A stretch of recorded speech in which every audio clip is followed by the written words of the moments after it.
Bonjour et bienvenue sur votre plateforme de formation alforme.com. Nous débutons cette formation avec les réseaux standards VSS, avec une introduction au réseau virtuel. Pour ce faire, votre formateur Fouad Elakad, ingénieur indépendant sur les technos de virtualisation VMware. Notre plan, on va faire un petit rappel sur les VLAN. On va voir aussi les différentes méthodes, les méthodes de tag VLAN, le réseau et le switch virtuel et les solutions tierces qui peuvent exister autres que VMware pour utiliser un virtual switch. Le rappel sur les virtual LAN. Donc grosso modo, ça vous permet d'avoir un lien, un câble ici. Vraiment là je vous dirais en gros, on va rentrer dans le détail après. On a un câble, donc si on prend l'exemple de notre box chez nous, je branche mon PC sur ma box, ben, je récupère, j'ai un réseau LAN, donc j'ai pas de VLAN, j'ai un réseau LAN, je récupère l'IP de ma box sans faire aucune configuration, mais en faisant des VLAN, je peux mettre deux réseaux complètement différents, d'adressage IP, de broadcast différents sur le même lien physique. Donc voilà, ça permet de segmenter, de partager un lien physique. Car imaginez-vous que si on a une entreprise avec 200 réseaux différents, on a besoin d'avoir un réseau pour le stockage, un réseau pour les emails, un réseau pour telle application, un réseau pour cette base de données là, 200 réseaux différents, donc on ne peut pas avoir 200 ports, et surtout en plus si on faut qu'on redonde les connexions, on ne peut pas avoir 200, 400 ports sur des switches, ça devient trop compliqué, donc on utilise des virtual LAN. On segmente, on fait passer deux réseaux complètement différents sur le même lien physique. Donc voilà, donc un routeur, un switch, et là nous avons deux types de connexions complètement différentes. Et lui et lui ne peuvent communiquer que s'ils passent via le routeur. Mais sans routeur, il n'aura pas moyen de communiquer car c'est du niveau 2 et un routeur va faire le niveau 3. Rappel sur les VLAN toujours, donc c'est un cloisonnement logique d'un réseau, c'est ce qu'on a dit, donc c'est des deux réseaux complètement différents qui passent à travers le même lien physique. La norme c'est des 802.1 qui la balise de différenciation des VLAN est sur 4 octets. Ça permet d'apporter une sécurité renforcée. Donc en effet, on peut sécuriser, on peut cloisonner les environnements avec des VLAN. Ça permet de baisser les coûts. Donc si jamais on peut faire passer plusieurs réseaux différents sur un switch, eh ben, on n'a pas besoin d'acheter autant de switch que de réseaux. Et ça permet d'offrir un domaine de broadcast différent. Je rappelle, un broadcast, c'est quoi? C'est ma machine qui veut parler, ma machine qui s'appelle Toto veut parler à l'autre machine qui s'appelle Titi. Et ben, j'émets un message à toutes les machines sur mon réseau, entre autres à Tata, Papa, Pipi, Popo, et tout le monde va recevoir mon message. Hey, qui est-ce qui est la machine Titi? Et c'est uniquement Titi qui va me répondre. Donc imaginez-vous que si jamais on a quelques machines, ça pose pas de problème, que je reçois un message. Mais si on me met dans une salle de concert et que tout le monde cherche son ami Toto, et que je crie Hey, Toto dans une salle de concert, et alors que je ne sais pas où il est, qu'il est éloigné de moi, ça va être très compliqué à ce qu'il me réponde. Il va me répondre, mais de manière très compliquée, et je peux avoir des domaines de collision. Il suffit qu'une personne discute en même temps que moi, et j'écouterai pas le message.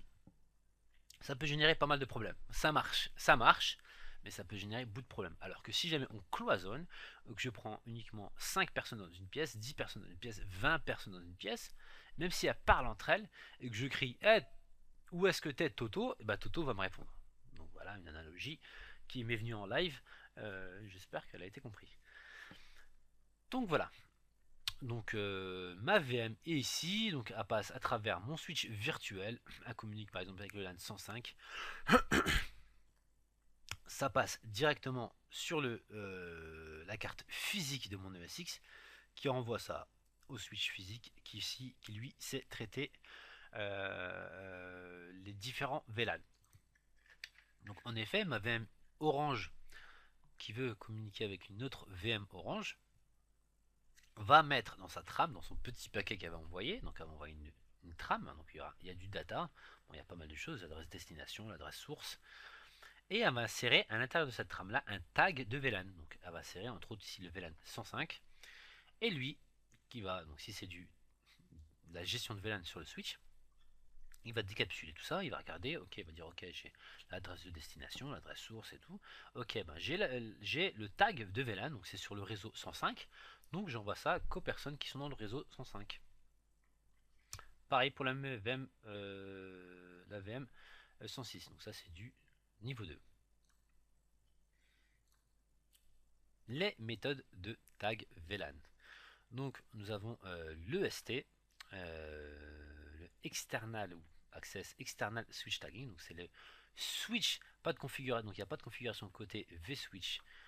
Un vSwitch connecté à un port physique prend automatiquement la configuration du port. Un seul VLAN possible par port, donc par carte physique.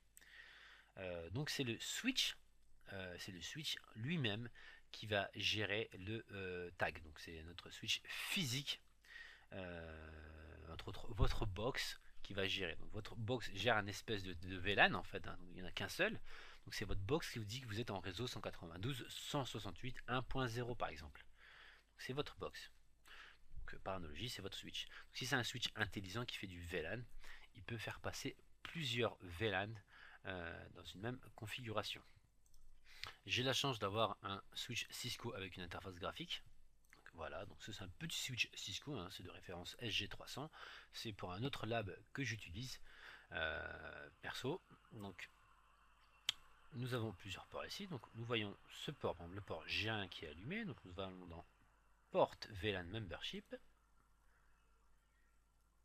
Et là, je vois différents VLAN opérationnels VLAN. Donc le 1, c'est le VLAN d'origine, le 100, le 150 et le 250 qui sont en mode trunk. Trunk, ça veut dire que je fais passer, je suis pas en mode access, et on fait uniquement un seul réseau, et mode trunk, je fais passer plusieurs VLAN dans un même tuyau physique. Donc ça veut dire que pour moi, le réseau chez moi, c'est 192, 168, 100. Ici, 192, 168, 150, 192, 168, 250. Si je vais là, donc ce port réseau là fait passer ces VLAN là. Vous avez aussi le VST ou le trunk, donc c'est le virtual switch tagging. Donc quand on est comme ça, c'est le switch qui vient qui tag, qui tag. Donc généralement, on définit sur le port un VLAN. Voilà, ici on va définir un VLAN pour tel port et tout ce qui sortira de ce port là aura le VLAN 150. Voilà, c'est pas un trunk ici. Donc voilà. Tout ce qui sortira de ce VLAN là aura le VLAN 150. Un exemple. Et là on va faire un VST ou un VLAN trunk. Ça veut dire que notre port va gérer plusieurs VLAN. Comme je vous ai montré précédemment, avec mon switch personnel, mon port gère plusieurs VLAN, donc j'ai plusieurs memberships dans mon VLAN, donc c'est un trunk, et c'est un élément externe qui va dire bon bah moi je communique avec tel port. Donc c'est le paramètre du VLAN ID configuré sur le vSwitch ou port group. Les ports groupes du switch physique sont en mode trunk. Donc du coup c'est un élément externe qui va dire je communique en tel port. Et là, chez nous, ça va être entre autres notre vSwitch qui va dire je communique avec tel port. Donc, je vais dans gérer par exemple, mise en réseau. Et là, par exemple, là j'ai mon réseau qui s'appelle VM Network. Donc, je clique dessus. Tac, tac, tac. Allez. Oui, normal. Je vais dans modifier les paramètres. Un petit crayon et là je peux lui mettre un numéro de VLAN. Je pourrais lui mettre 150, 200, 250 et si je lui mets aucun, ça veut dire que ça va rester dans le réseau par défaut de mon VLAN. Donc c'est un élément externe qui met le tag.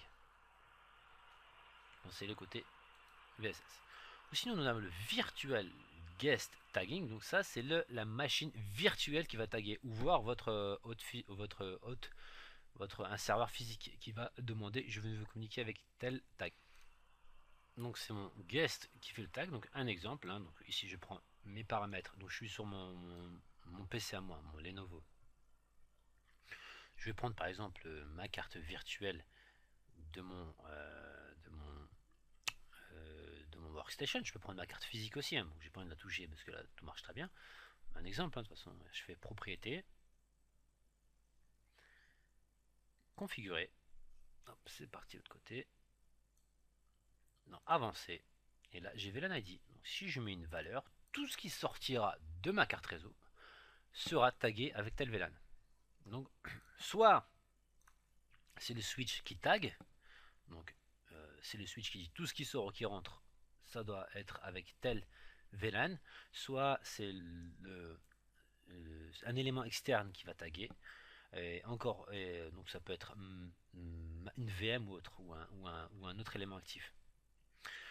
Ou soit c'est carrément la VM qui demande à sortir qu'avec tel tag. Donc voilà, quelques propriétés du switch physique, on va pas rentrer dans le détail, j'ai pas envie de vous perdre. Donc voilà. Donc les V-switch, donc voilà notre switch physique, donc ça donne cette représentation là, donc un switch physique ici, donc des cartes réseau de nos serveurs physiques, on peut dire que ça c'est un ESX, et à l'intérieur de notre ESX là, bon c'est vrai que c'est un peu mal tourné, mais c'est comme ça la représentation, ESX host, on peut dire que ça appartient à notre ESX par exemple. On a nos VM qui ont elles des cartes virtuelles, et mon vSwitch lui a plutôt autant pour moi. Donc ça c'est des serveurs physiques qui existent à l'extérieur, des serveurs physiques qui existent à l'extérieur, mon switch physique, mon ESX qui a deux cartes physiques et mon vSwitch virtuel avec mes VM. Donc voilà, donc le switch, le réseau virtuel, donc on l'a un petit peu déjà, on l'a déjà vu ensemble. Un réseau virtuel est un réseau qui est connecté aux machines virtuelles. Bah, c'est le point d'entrée, hein, c'est ce qui va vous permettre de piloter vos VM.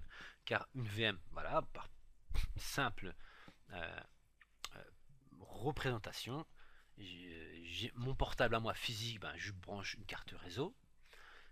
Et ma VM là, bah, je peux pas lui brancher de carte réseau physique puisqu'elle est virtuelle, je peux pas lui brancher une carte réseau physique. Donc pour ça, je suis obligé de passer via un intermédiaire pour l'interconnecter. Et cet intermédiaire là, ça va être un switch virtuel. Donc voilà, tout simplement. Je ne peux pas lui connecter un câble physique, donc je dois passer via un intermédiaire qui lui aura des cartes réseau physiques. Donc voilà. Donc le réseau virtuel est défini par des commutateurs vSwitch. Un vSwitch fonctionne comme un switch physique de niveau 2. Il ne fait pas de routage. Mais attention, depuis la V6, maintenant le switch virtuel gère des stacks IP différents. Donc on peut avoir plusieurs gateways. Donc celle-ci, on sait gérer comme un switch virtuel, mais il commence à devenir intelligent. Il commence à arriver même niveau 3. Parce qu'il peut gérer différents stacks IP différents. Donc on peut avoir un réseau dédié avec une IP, avec une gateway différente pour le réseau de stockage, un autre stack IP pour mon réseau vMotion, alors qu'en 5 c'était pas possible. Donc ça gère le trafic entre les VM et avec le réseau externe. Donc voilà, donc on peut utiliser 0 ou 1 ou plusieurs adapteurs physiques. On peut créer un virtual switch et ne pas y attribuer tout de suite de carte virtuelle. On peut en créer sans aucun problème. Donc ça peut, dans des cas de test, ça peut être intéressant de créer un switch virtuel. Tac, tac, tac. Donc, adaptateur réseau. Donc, voilà, je suis bien ici. Voilà. Donc, switch virtuel. Je vais me dire c'est une carte groupe de switch physique. Donc, soit je vais créer un port groupe en même temps, je vais créer un nouveau commutateur standard. Donc, c'est un nouveau VSS. Donc, je lui attribue des cartes physiques ou non. Soit je fais plus et je lui attribue des cartes physiques qui sont existantes. Soit je fais suivant, aucun adaptateur physique, ok, et on continue, et on peut créer sans aucun problème un VSS sans carte. Donc ça peut servir pour des tests, pour garder des VM entre elles, car si jamais je crée, par exemple, j'ai un port groupe qui s'appelle VM Network 2, terminé, je vais le créer en test. Hein. Allez, allez, actualiser le système de réseau de l'autre.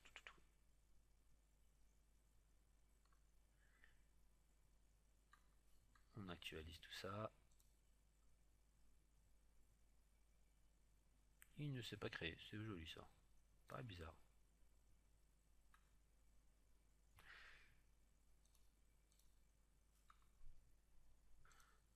Donc voilà, je suis passé de l'ESX2 le SX1 et je l'ai vu qu'il n'y aura pas. Donc c'est un coup de refresh, donc c'est un problème de rafraîchissement.